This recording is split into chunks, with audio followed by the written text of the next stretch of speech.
Hello दोस्तों, study full premise आपका स्वागत है। और आज हमारा है सेशन 1 इन्वायरमेंट का, जिसके अंदर हम पढ़ेंगे चैप्टर 1 इकोलॉजी। तो हम स्टार्ट करते हैं अपना चैप्टर।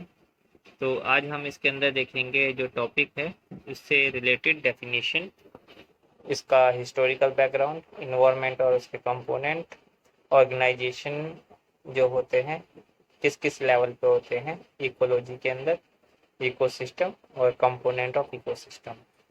तो पहले हम लोग देखते हैं डेफिनेशन। तो जो इकोलॉजी है ये हमारी जो है दो वर्ड्स से मिलके बनी है। पहला है ओइकोस, जिसका मतलब होता है होम या फिर प्लेस जहाँ पे रहते हैं, और इसके अलावा लोगो, जिसका मतलब होता है स्टडी। तो अगर इकोलॉजी का हम लोग समझे मेनली साइंटिफिक ये स्टडी है जहाँ पे लिविंग ऑर्गेनिज्म जो है वो एनवायरनमेंट के साथ में अगर उनका किसी तरीके का इंटरेक्शन है, या फिर आपस में भी अगर उनका किसी तरीके का इंटरेक्शन है, उसकी स्टडी करना जो है उसको हम लोग वो देते हैं इकोलॉजी। और बाकी आगे हम देखते हैं इसका हिस्टोरिकल बैकग्राउंड। तो हिस्टोरिकल बैकग्राउंड में ये है कि किस किस तरीके से जो है इकोलॉजी के बारे में हम लोगों को जानकारी मिलती है। तो एक तो है, एक हम जो है डायरेक्टली जो है फिजिकली देख सकते हैं किसी पर्टिकुलर एरिया को, कि कोई माउंटेन है या फिर कोई वाइल्ड लाइफ सेंचुरी है या फिर कोई प्रोटेक्टेड एरिया है, जहाँ पे जाके हम जो है इसके फ्लोरा या फ्लोना के बारे में जो है या तो विजुलाइज कर सकते हैं, या फिर जो आसपास कोई वहाँ पे ट्राइबल एरिया वहाँ से भी जो है उसके बारे में पता कर सकते हैं। इसके अलावा जो जियोग्राफर्स होते हैं या फिर जो जूलॉजिस्ट या जो बोटनिस्ट होते हैं जो कि रिसर्च करते हैं पर्टिकुलर स्पीसीज पे या फिर पर्टिकुलर एरिया में जाके, तो जो वो लोग अपने टेस्ट के अंदर पूरा डिटेलिंग देते हैं या क्लासीफाई करते हैं लैंड का, एरिया का, उससे भी हमें जो है इकोलॉजी के बारे में पर्टिकुलर पता चलता है।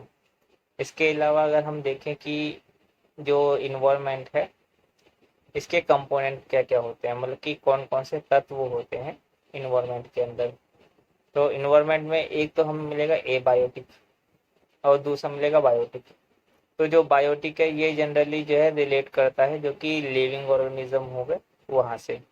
और अगर हम एबायोटिक की बात करते हैं तो एबायोटिक वो वाले होते हैं जिनका जो है डायरेक्टली रिलेशनशिप हम लोग नहीं कह सकते बायोटिक के साथ में।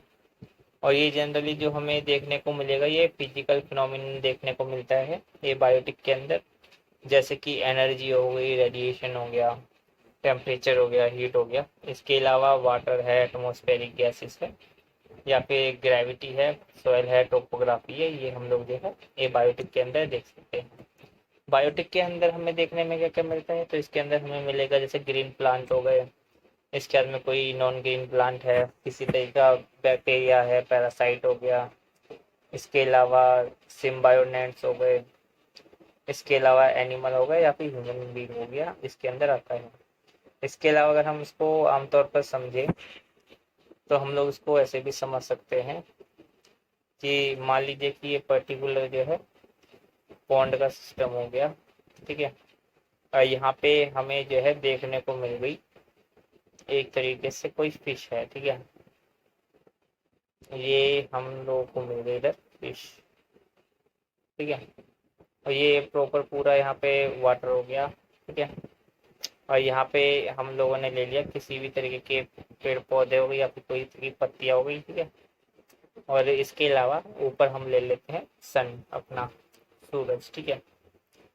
तो जो ये जो ऑर्गेनिज्म है हमारा, कौन से वाला, ये पूरा जो है जो फिश है, तो यहाँ पे हमें जो दो तरीके का इकोसिस्टम देखने को मिलेगा। एक तो मिलेगा एक्सटर्नल, दूसरा मिलेगा इंटरनल। तो जो हमारा एक्सटर्नल है, एक्सटर्नल में आ जाएगा हमारा जैसे सनलाइट हो गई, ठीक है, इसका इस पे क्या इफेक्ट पड़ रहा है, ठीक है। या फिर जो फ्लोरा फ्योना है ये इसको अगर कंज्यूम कर रहा है तो इस ऑर्गेनिज्म के ऊपर क्या इसका इफेक्ट पड़ेगा, ठीक है। तो ये हो गया हमारा एक्सटर्नल इन्वायरमेंट, ठीक है। और दूसरा होता है इंटरनल। इंटरनल के अंदर क्या रहता है, इंटरनल के अंदर अगर हम देखें तो जो इसका खुद का मान के चलो, जो इसका टेम्परेचर हो गया, इसके बॉडी का जो इंटरनल प्रेशर हो गया, या फिर कोई भी केमिकल रिएक्शन जो है जो इसके अंदर चल रही है वो हम लोग को देखने को मिलती है। इसके अलावा अगर हम इसके अंदर देख सकते हैं तो मान लीजिए कि कोई पर्टिकुलर एरिया ए है, ठीक है, और यहाँ पे है कोई पर्टिकुलर एरिया बी, ठीक है। अगर कोई ये मार्सी एरिया है, ठीक है, और यहाँ से जो है हम लोग, और ये है हमारा फ्रेश वाटर, तो अगर यहाँ से कोई पर्टिकुलर एरिया में अगर हम लोग जो है किसी ऑर्गेनिज्म को शिफ्ट कर रहे हैं, तो जो चांसेस रहते हैं वो 100% रहते हैं कि जो सर्वाइवल जो है उसका नहीं हो पाएगा। और क्यों नहीं हो पाएगा, उसका रीज़न भी है। रीज़न ये है कि अगर हम लोग समझे तो जो मार्सी एरिया में होता क्या है कि जो ऑर्गेनिज्म है या फिर जो हमारी फिश है उसका जो इंटरनल इन्वायरमेंट है वो उस एरिया के अकॉर्डिंग स्टेबल है, लेकिन अगर उस चीज़ का हम लोग इन्वायरमेंट चेंज कर दे रहे हैं तो जो सर्वाइवल के चांसेस है वो 99% जो है हम लोग कह सकते हैं कि पॉसिबल नहीं है। ये हो गया हमारा, ठीक है। अब आगे हम लोग इसके अंदर देखते हैं लेवल ऑफ ऑर्गेनाइजेशन। तो जो लेवल ऑफ ऑर्गेनाइजेशन में नॉर्मली क्या रहता है कि एक छोटी सी स्पीसीज जो है पर्टिकुलर बायोस्फीयर तक जाते जाते जो है क्या क्या उसके अंदर जो है डेवलपमेंट होता है, या और कौन से कंपोनेंट है जो उसके अंदर हम लोग को देखने को मिलते हैं, ठीक है। तो नॉर्मली हम लोग जो इसके अंदर एक छोटी सी चीज़ समझते हैं कि जो बायोस्फीयर है वो होता क्या है, ठीक है। तो एक तो हमारा होता है एटमॉस्फेयर, ठीक है, एक होता है हमारा लिथोस्फीयर जो कि लैंड वाला होता है, ठीक है, और एक होता है हमारा जो हाइड्रोस्फीयर हो गया, ठीक है। तो इसके अंदर जो हमारा जहाँ पे तीनों चीज़ें हम लोग को मिलती है, जैसे कि एटमॉस्फेयर भी है, लिथोस्फीयर भी और हाइड्रोस्फीयर भी है। तो ये जो एरिया है जहाँ पे लाइफ पॉसिबल है इसको हम लोग बोल देते हैं बायोस्फीयर, ठीक है। ये हो गया हमारा बायोस्फीयर के बारे में। अब हम लोग नॉर्मली समझते हैं कि डायग्राम के थ्रू कि होता क्या है। तो अगर हम डायग्राम के थ्रू समझे तो ये हमारा डायग्राम है कि एक पर्टिकुलर इंडिविजुअल स्पीसीज है, ठीक है। अब ये इसकी ही जब अगर पर एरिया वाइज अगर इसकी पॉपुलेशन बढ़ती है, ठीक है, 2 से 4, 4 से 8, 8 से 16 करके, तो ये हम लोग इसको बोल देते हैं पॉपुलेशन, ठीक है। और सेम ऐसे ही पॉपुलेशन अगर अलग अलग स्पीसीज को हमें किसी पर्टिकुलर एरिया में देखने को मिलती है तो वो वहाँ की जो है कम्युनिटी हो जाती है, ठीक है। तो जो कम्युनिटी होती है हमारी ये दो होती है, एक मेजर होती है एक माइनर होती है। मेजर वाली वो होती है जहाँ पे हमें देखने का मिला कि उसकी जो उसका सोर्स है एनर्जी का या फिर प्रोसेस का वो हमें देखने को मिलेगा सनलाइट, लेकिन जो आसपास की स्पीसीज है उसके ऊपर वो डिपेंडेंट नहीं है, ठीक है।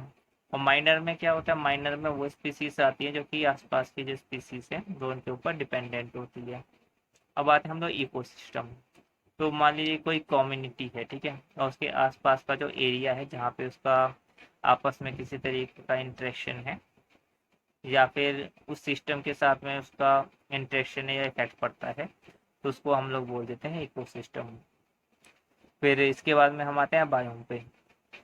जब हमें अलग अलग इकोसिस्टम देखने को मिलते हैं पर्टिकुलर लैटिट्यूड या एल्टीट्यूड पे, तो हम लोग उसको जो है बायोम बोल देते हैं। जैसे कि अगर हम इंडिया की बात करें तो इंडिया में क्या होता है, जो हिमालय वाला रीजन है वहाँ पे थोड़ा कोल्ड एरिया देखने को मिलेगा, और वहाँ से जब हम थोड़ा नीचे साउथ की तरफ जाएंगे तब हमें थोड़ा हॉट ह्यूमिड एरिया देखने को मिलेगा। फिर प्रॉपर अगर हम साउथ की तरफ चले जाएंगे जैसे केरला कर्नाटक तमिलनाडु, तो वहाँ पे हमें प्रॉपर जो है ये मिलेगा हॉट एरिया।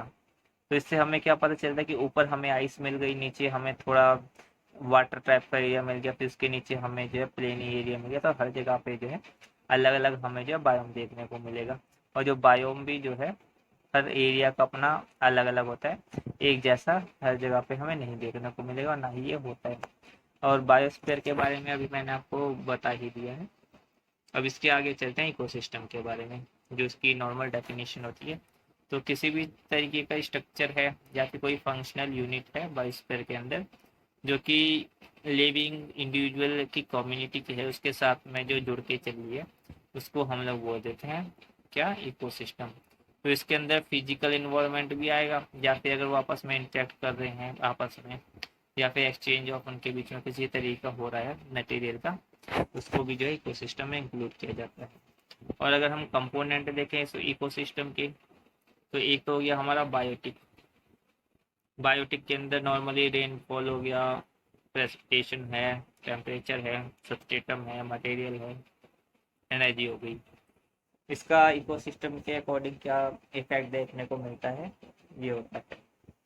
बाकी अगर हम बायोटिक की बात करें तो बायोटिक में हमारे दो रहते हैं, एक रहता है प्रोड्यूसर, दूसरा होता है कंज्यूमर। प्रोड्यूसर वो है जो कि मान लीजिए कि सन है, वहाँ से एनर्जी ले ली और उसने जो है किसी तरीके का प्रोडक्शन कर दिया, मान लीजिए वेजिटेबल का कर दिया या फिर किसी तरीके का प्लांट का कर दिया, वो हो गया हमारा बायोटिक का प्राइमरी प्रोड्यूसर, जिसको हम लोग बोल देते हैं ऑटोट्रॉप्स या फिर सेल्फ नरिशिंग। इसके अलावा होता है कंज्यूमर। कंज्यूमर को हम लोग बोलते हैं हेटेरोट्रॉप, पैगोट्रॉप और अदर नरिशिंग। मतलब कि ये जो है डायरेक्टली जो है अपना फूड नहीं बनाते, इनको जो है दूसरे पे डिपेंडेंट रहना पड़ता है। तो ये होते हैं दो, एक होता है मैक्रो कंज्यूमर, दूसरा होता है माइक्रो। तो अब हम लोग देखते हैं बायोटिक के बारे में। तो हमें इसके अंदर जो है तीन चीज़ें देखने को मिलेगी, हर्बीवोरस, कार्निवोरस और ओमनिवोरस। तो जो हर्बीवोरस होते हैं उनको हम लोग बोलते हैं शाकाहारी, जो कि नॉर्मली हम लोग बोल सकते हैं कि इसको हम लोग बोलते हैं प्राइमरी कंज्यूमर, जो कि जो प्रोड्यूसर जो होता है प्राइमरी इसको फीड करते हैं, जैसे कि काऊ हो गया या फिर रैबिट हो गया।